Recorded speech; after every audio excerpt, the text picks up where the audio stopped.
kumpulan-kumpulan renungan hati. Maka kami sampaikan kepada siapapun yang hadir di sini, jika memang Anda pernah melakukan dosa, bahkan mungkin dosa-dosa, bahkan dosa-dosa besar, ingat, sebesar apapun dosa yang Anda lakukan, pengampunan Allah lebih agung dari itu semua, dengan catatan Anda menyadari itu semua dan Anda memohon ampun kepada Allah. Wanita hebat, kalaupun punya masalah dengan suaminya, tetap menganggap suaminya adalah sebagai pelindung dan imam. Jangan gampang cerita ke tetangga sampai ujung sana. Kadang-kadang di status gambarnya muka cemberut, pagi-pagi sudah begini. Ini perempuan-perempuan murah, rendah. Kejadian di kamar, di kantor tahu semua. Inilah Siti Aisyah. Biarpun ternyata dia punya masalah dengan suaminya, ternyata tetap merasa bahasanya yang bisa melindungi adalah juga suamiku. Tidak ada dendam, tidak ada ini. Ya begitu sebagai seorang istri itu, biarpun mungkin ada percikan, memang kita manusia, suami manusia, engkau manusia, tentu ada percecokan, tapi harus tahu adab, ada batasan-batasannya. Seperti anak dengan bapak, ada batasan-batasannya. Nah, problem ini selalu ada dalam rumah tangga. Jangan ngukur baju kita pakai badan orang lain, nggak sedang, ya, nggak sedang. Orang sering berada dalam sebuah situasi yang tidak semudah kita. Makanya Luqmanul Hakim pernah bilang sama anaknya, "Nak, kita nih kalau nggak punya prinsip bakal serba salah." Kok gitu, Pak? Ayo kita buktiin. Luqman keluar sama anaknya bawa seekor keledai. Keledai kecil, dituntun berdua. Lewat di tengah orang pada ngomong, "Anak sama bapak sama gobloknya. Bawa keledai bukan ditaikin, dituntun. Tolol." Nah, kamu dengar nak? Iya, sekali kita salah. Sekarang gimana, Pak? Bapak yang naik, kamu jalan. Jalan. Lewat lagi di tempat orang ngomong lagi, "Bapak kagak tahu diri." Enak-enakan di atas keledai, anaknya disuruh jalan. Tega sama anaknya. Kau dengar nak? Iya, 2 kali kita salah. Habis sekarang gimana, Pak? Kamu yang naik, bapak jalan. Lewat lagi orang teriak lagi, "Anak durhaka." Bapaknya disuruh jalan, dia enak-enakan. Dengar nak? Iya, Pak, 3 kali kita salah. Sekarang gimana, Pak? Kita naikin berdua yuk. Naik berdua. Sampai di tempat orang banyak teriak lagi, anak sama bapak samanya, tidak punya peri kebinatangan. Masa keledai kecil dinaikin berdua? Kejam. Nah, kau dengar? Iya. Berapa kali kita salah? 4. Habis sekarang gimana, Pak? Sekarang keledainya nyok kita gotong. Gua pengen tahu orang ngomong apa.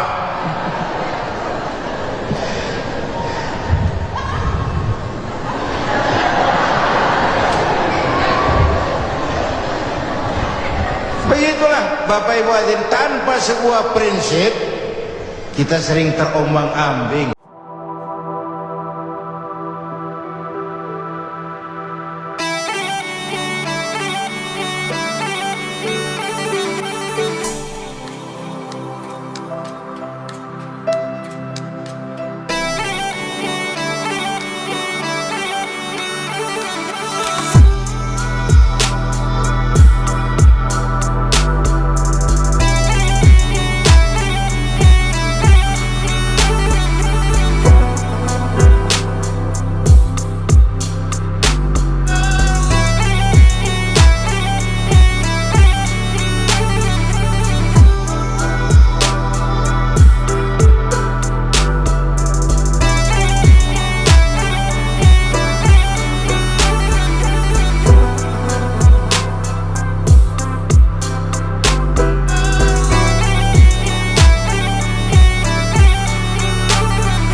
Jika kita tidak sanggup menghormati orang lain, jangan berharap orang lain akan mau menghormati kita.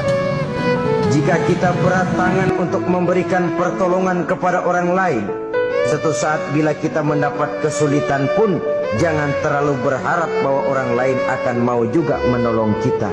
Bagaimana sikap kita, begitulah biasanya sikap orang lain kepada kita. Jadi kalau ada orang bercita-cita cuma dunia saja, itu nerakanya sudah ngintai. Nih dia teman saya nanti. Gak pernah mikir akhirat.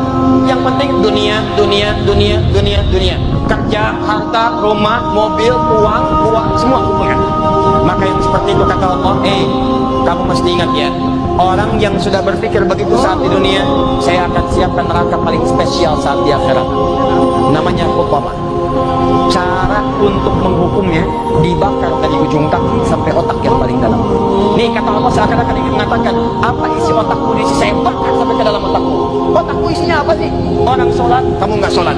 Orang ngaji, kamu nggak ngaji. Orang puasa, kamu nggak puasa. Kerja lagi, kerja lagi, kerja lagi. Apa isi otakmu? Saya bakar sampai ke dalam yang paling dalam. Awas lihat.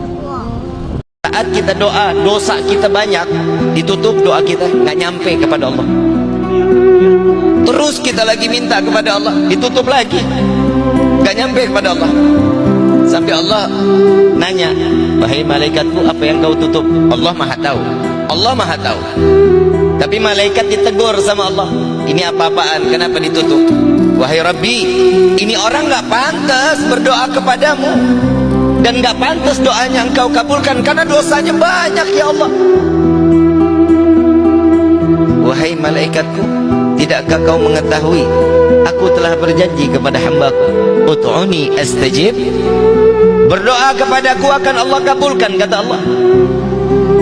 Tatkala kita sambil menyebut nama Allah, ya Allah, la ilaha illallah, dengan tetesan air mata, malaikat ditegur sama Allah.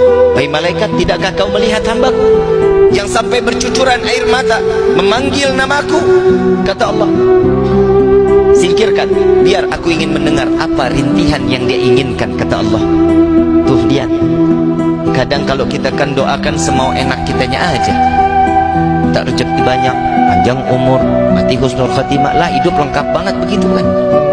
Ibadah kita jarang, sholat duha kagak, tahajud kagak, qabliyah ba'diyah kita tinggalin. Terus permintaan kita, boleh minta apa aja silahkan, tapi kita sadar dong, maaf ya bu, pak, kita kalau mau minjem duit aja sama orang, kita sanjung-sanjung orangnya. Seorang suami, kalau dia punya ibu yang butuh duit, dan dia punya istri yang juga butuh makan, siapa yang lebih diutamakan? Istrinya? Apa ibunya? Ini makan, usah nafkah ini. Istri. Jadi istri, kalau bicara nafkah, seorang suami itu wajib memberikan nafkah kepada istrinya walaupun istrinya kaya. Wajib. Jangan saya mengatakan alhamdulillah satu udah cukup istri anak saya. Tetap wajib kasih nafkah. Dan disitulah kedudukan seorang suami. Dia tetap memberikan nafkah kepada istrinya. Tapi kalau kepada orang tua, kalau orang yang tuanya kaya, nggak wajib dia kasih nafkah. Tapi kalau kepada istri wajib. Kalau mau nyebutkan bagaimana kalau istrinya butuh makan dan ibunya butuh makan. Ini makanan cuma cukup buat satu orang. Istri. Para ulama sepakat, istri. Kenapa? Karena itu kewajiban yang melekat di diri suami. Si istri ini meninggalkan orang tuanya, meninggalkan keluarganya, dia hidup di rumah suami itu, dia melayani suami. Suami punya kewajiban memberikan nafkah, makan. Orang tua itu namanya berbakti, berbuat baik sama orang tua. Tapi kalau kepada istri, kewajiban.